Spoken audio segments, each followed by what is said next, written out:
Basically vastu जो है, वास्तु जब आप किसी भी व्यक्ति का वास्तु करते हो तो आप एक्चुअली में कर क्या रहे हो, और ये जो वास्तु है ये व्यक्ति की लाइफ को अफेक्ट कैसे करता है।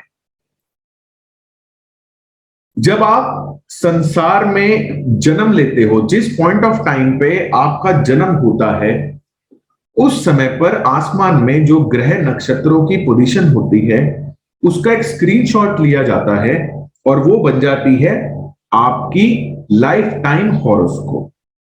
ठीक है, जब आप एस्ट्रोसेज की कुंडली ऐप में अपनी डेट ऑफ बर्थ, टाइम और प्लेस जब आप डालते हो तो वो तब का डालते हो ना जब आप पैदा हुए।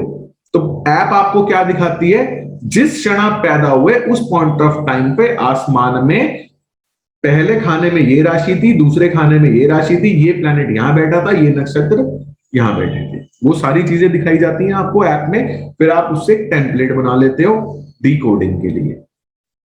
अब जो परमात्मा ने आपकी हॉरोस्कोप में लिख दिया वो आपकी लाइफ में आजीवन घटित होगा, वही आपकी लाइफ में चलता रहेगा, उसको कोई नहीं बदल सकता, क्योंकि वो आपने अपने लिए खुद चुना है। आप अपनी लाइफ परमात्मा से खुद लिखवा के आते हो, खुद लिखवा के आते हो अपनी लाइफ परमात्मा से कि मेरे को इस जीवन में ऐसे ऐसे करना है, अपने कर्मों के आधार पे, अपने कर्मों के आधार पे। बहुत डिटेल्ड का टॉपिक है ये, कभी किसी दिन फॉलो अप क्लास में पंचकोशों के बारे में बताऊंगा, बहुत बड़ा टॉपिक है, मैं शॉर्ट में बता रहा हूं। तो जब आप लिखवा के लाते हो तो आप जिस भी घर में जाते हो आप अपना वास्तु एग्जैक्टली वैसा सेट कर लेते हो जैसा आपकी हॉरोस्कोप में लिखा है, एग्जैक्टली वैसा सेट कर लेते हो जैसा आपकी हॉरोस्कोप में लिखा है। और सिर्फ एक चीज है, सिर्फ एक चीज है जो ये डिसाइड करती है कि आपको लाइफ में सक्सेस मिलेगी या फेलियर मिलेगा। कोई बता सकता है वो क्या चीज है? सिर्फ एक चीज है, सिर्फ एक चीज जो ये डिसाइड करती है कि आपको लाइफ में सक्सेस मिलेगी या आप फेल हो जाओगे। Just one thing, Karma sir. कर्म। ठीक है, कर्मा नहीं है, और क्योंकि कर्म तो सबसे ज्यादा मेरे ख्याल जो रिक्शा चला रहा है, जो बिल्डिंग बना रहा है, उससे ज्यादा कर्म तो कोई करता नहीं। हॉरोस्कोप, हॉरोस्कोप तो आपकी लाइफ क्या स्क्रीनशॉट है, वो सक्सेस आपका अपना मन, किसी की भी माइंडसेट, आपका माइंडसेट। माइंडसेट भी सर एक अलग चीज है, वो भी डिसाइड नहीं करता। मैं बता देता हूं, सिर्फ और सिर्फ एक चीज है जो ये डिसाइड करती है कि आपको लाइफ में सक्सेस मिलेगी या आप फेल हो जाओगे, वो है आपकी डिसीजन मेकिंग। वो है आपकी डिसीजन मेकिंग। आप किस पॉइंट ऑफ टाइम पे क्या डिसीजन लेते हो ये डिसाइड करता है कि आपको लाइफ में सक्सेस मिलेगी या आप लाइफ में फेल हो जाओगे। एक रियल स्टोरी, एक दोस्त ने एक दिन, मेरे ख्याल वो लाइजनर है, तो उसने कोई काम वाम किया किसी के लिए और उसको कमीशन में 90,000 रुपए मिले। बड़ा खुश, बहुत खुश, क्योंकि कभी कभी आते हैं उसके पास पैसे। तो मैंने ऐसी फोन किया, मैं कहा हाँ भाई क्या हाल है? कह रहा यार आज का दिन बहुत अच्छा है। मैंने कहा क्या हुआ?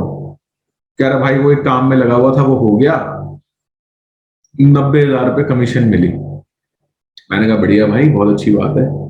तो मैं ऐसे ही उसको बताने लगा, मैंने कहा भाई अगर ये 90,000 रुपए के बारे में तूने किसी को बताया है घर पे? कह रहा नहीं। तो मैंने कहा तेरे को एक एडवाइस दूं? बोला बोल। मैं कहा मैं तेरे को ना एक कंपनी का शेयर बता रहा हूँ, वो काफी डाउन है। मैंने कहा वो ले ले, उसके 5-6 हजार 7,000 शेयर आ जाएंगे। मैंने कहा वो ले ले, क्योंकि मैंने भी अभी 10,000 शेयर लिए हैं। तो मैंने कहा इसके बारे में ना किसी को बताइए मत, क्योंकि घर पे बताएगा वो मांग लेंगे, ला दे जरूरत है। मैंने कहा तू लेके ना इसको भूल जाओ। कहता नहीं यार मेरा कुछ और प्लान है। ठीक है, क्या प्लान है? कह रहा वो मेरे को जूते लेके आने हैं।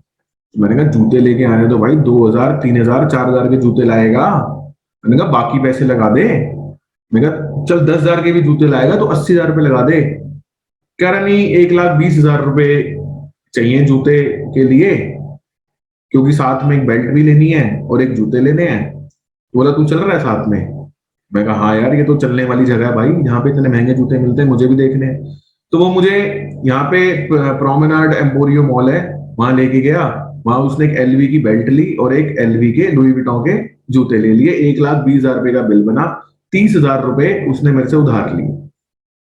ठीक है, कह रहा मैं तेरे को कल दूंगा। मैंने कोई बात नहीं। अगले दिन उसने मुझे 30,000 रुपए वापस कर दिए।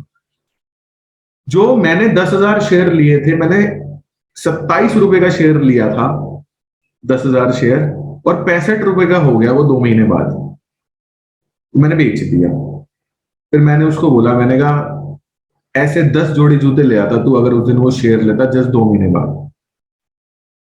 तो उसकी डिसीजन मेकिंग क्या थी कि नहीं मैंने जूते लेने हैं। क्यों? शो ऑफ के लिए, दिखाने के लिए। और मेरी डिसीजन मेकिंग क्या थी कि नहीं मेरे पास पैसे तो मैं तो वो वाले शेयर लूंगा। ठीक है, तो आपकी जो डिसीजन मेकिंग, एक व्यापारी व्यापार करता है, एक व्यापारी व्यापार करता है। मेरे पास क्लाइंट आए, कहते जी मार्केट में ना पैसे बहुत फंसे हुए हैं। मार्केट में, मैं आपको वर्किंग का स्टाइल बता रहा हूं, जो भी मैं आपको बातें बता रहा हूं ना, ये आपकी सबकॉन्शियस की प्रोग्रामिंग है, ताकि जब आप क्लाइंट के सामने बैठो तो इसी तरीके से बात करो। क्लाइंट आए, कहते जी भाई साहब पेमेंट बहुत फंसी हुई है मार्केट में। मैंने कहा आपको पता है टोटल कितनी पेमेंट फंसी हुई है? बोले हाँ जी पता है।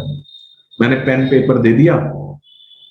मैंने कहा जी इस पे लिख दो सारी, जितनी जितनी पेमेंट आपकी फंसी हुई है ना, सारी लिख दो। कहते डन जी। उन्होंने सारी पेमेंट लिख दी। उन्होंने 6 पार्टियों के नाम लिखे, और मैं कहा पार्टी का नाम भी लिख देना, जिस पार्टी से जितने पैसे आपने लेने हैं, जिस क्लाइंट से आपने जितने पैसे लेने हैं, उस क्लाइंट का नाम और आगे अमाउंट। ठीक है, उन्होंने 6 आदमियों के नाम लिखे, आगे अमाउंट लिखा। टोटल आ रहा था 80 लाख रुपए। कहते जी 80 लाख रुपए आ नहीं रहे। मैंने कहा डन। मैंने कहा व्यापार कैसा चल रहा है? कह रहा व्यापार वैसे ठीक है। मैंने कहा अब आपकी मार्केट में, आपकी ट्रेड में जो सबसे मोस्ट जेन्युइन पार्टीज हैं, जो सबसे क्रीम पार्टीज हैं, उनके नाम लिख दो। उनके नाम लिख दिए। मैं कहा जी इसमें से किस किस के साथ आपका व्यापार होता है? बोले सभी के साथ होता है। मैंने कहा डन। क्या, मैंने कहा क्या इनके साथ पेमेंट फंसने का प्रॉब्लम है? कहते नहीं नहीं सर, ये तो राजा हैं, इनके तो फोन भी नहीं करना पड़ता, अपने आप आ जाते हैं अकाउंट में पैसे। डन जी। मैं कहा जो ये बाकी के 6 नाम आपने लिखे हैं, इनको माल क्यों दिया था? मैंने कहा ये कैसी पार्टीज हैं? कह रहे सर ये इनका नाम बढ़िया पार्टीज में नहीं आता। मैंने कहा आपने माल क्यों दिया था इनको? क्यों माल दिया था? कहते सर जो ये क्रीम पार्टीज हैं, ये 10 रुपए का माल 11 रुपए में लेती हैं, जो ये है इनको 10 रुपए का माल 16 रुपए में दिया था। डिसीजन किसका था? फ्रॉड पार्टी या खराब पार्टी के साथ काम करने का डिसीजन किसका था? व्यापारी का।